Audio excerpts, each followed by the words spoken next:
When I was in college, I went on a few trips to New Orleans after Hurricane Katrina to help work on houses. And on one of those trips, I met a woman named Alice who showed our group something about how the Spirit works in emptiness.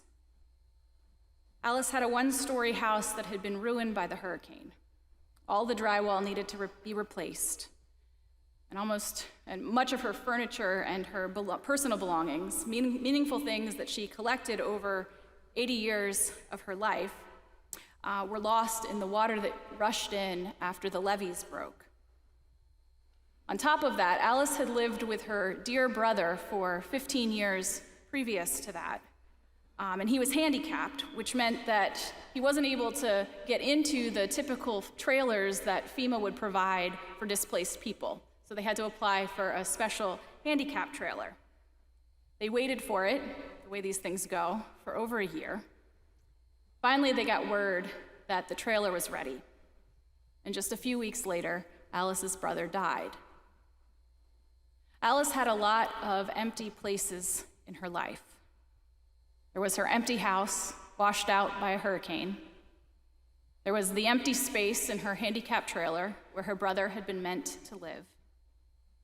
She knew emptiness. Maybe like the empty tomb where Jesus' body had been. Maybe like the upper room with the empty space at the table where Jesus had been.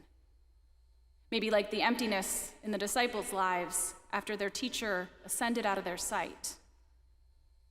Maybe even like the emptiness of the elements of the earth, the deep waters, in the beginning of creation itself. In Alice's story, God's Spirit hovered over that emptiness, over the void of her losses. And there, creation happened, too. Not quickly, not instantly, but in the brooding and in the waiting, something new came for her. Along with an empty house and an empty trailer, Alice had a lot of blank pages of paper. And on them, she painted. She painted abstract watercolors that captured an emotion of the moment, like hope. She painted sunrises and scenes of the sky. And she painted images that I wouldn't have been able to make sense of if she didn't offer an interpretation like this one, which she told us was her painting of Jesus. She said about it, "This is Jesus looking out at the world. He didn't live in a perfect world, and there's lots of ugly stuff. He had to have mean people around him. I'm scared to show my pictures to people sometimes. Some people look and see just the ugly things.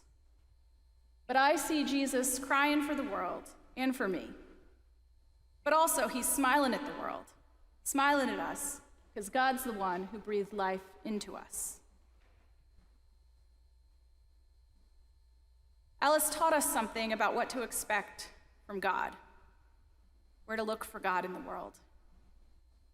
In the empty spaces of her life, the Spirit was working, painting and creating, and helping her keep on.